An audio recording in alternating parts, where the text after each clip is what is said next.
एक समय की बात है, एक छोटे से शांत गांव में एक बूढ़ा आदमी रहता था। वह अमीर नहीं था। उसके पास जमीन या पैसा नहीं था, लेकिन उसके पास एक सुंदर सफेद घोड़ा था। गांव के सभी लोग उस घोड़े को पसंद करते थे। कई अमीर लोग उसे खरीदने के लिए प्रस्ताव देते थे, लेकिन बूढ़ा आदमी हमेशा मना कर देता था।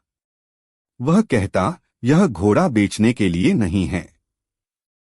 यह मेरे लिए सिर्फ घोड़ा नहीं है, वह मेरा दोस्त, मेरा परिवार है। गांव वाले उसे मूर्ख समझते थे।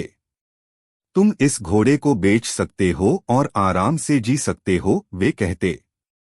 लेकिन बूढ़ा आदमी मुस्कुराता और जवाब देता, पैसा बहुत कुछ खरीद सकता है, लेकिन शांति नहीं। मैं जैसे हूं, खुश हूं। फिर एक सुबह कुछ चौंकाने वाला हुआ। वह सफेद घोड़ा चला गया। खबर सुनते ही गांव वाले दौड़ते हुए आए। तुम्हारा घोड़ा चला गया। यह तो बहुत बुरा भाग्य है। तुमने इसे बेचा नहीं, अब देखो क्या हुआ। बूढ़ा आदमी शांतिपूर्वक बोला, शायद यह बुरा है, शायद नहीं। कौन जानता है। गांव वाले नहीं समझ पाए।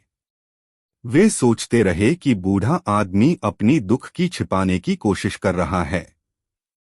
3 दिन बाद अचानक घोड़ा लौट आया। और वह अकेला नहीं आया। उसने 3 जंगली घोड़े भी पहाड़ों से लाए।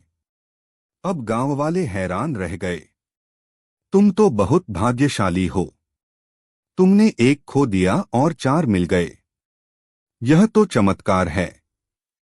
लेकिन फिर से बूढ़ा आदमी बोला, जिंदगी में चीजें संतुलित रहती हैं। हमें यह देखना चाहिए कि आगे क्या आता है। गांव वाले अब भी उलझन में थे। लेकिन बूढ़ा आदमी नहीं बदला। वह शांत ही रहा। अब उसका बेटा, एक युवा और ताकतवर लड़का, जंगली घोड़ों को प्रशिक्षण देने लगा। वह अपने पिता की मदद करना चाहता था और घोड़ों को उपयोगी बनाना चाहता था। लेकिन एक दिन जब वह जंगली घोड़े पर सवारी कर रहा था, वह बुरी तरह गिर गया। उसकी टांग टूट गई। गांव वाले फिर आए। यह तो बहुत बुरा भाग्य है। पहले घोड़ा भाग गया, फिर वापस आया, और अब तुम्हारा इकलौता बेटा घायल हो गया। बूढ़ा आदमी शांतिपूर्वक बोला, कभी कभी अच्छाई की ओर जाने वाला रास्ता दर्द से भरा होता है। हम हमेशा बड़ा चित्र नहीं देख पाते। गांव वाले सिर हिलाते रहे। कुछ हफ्तों बाद राज्य में कुछ भयंकर हुआ। युद्ध शुरू हो गया। राजा के सैनिक गांव में आए और सभी युवा लड़कों को सेना में शामिल होने का आदेश दिया। हर स्वस्थ युवक को ले जाया गया।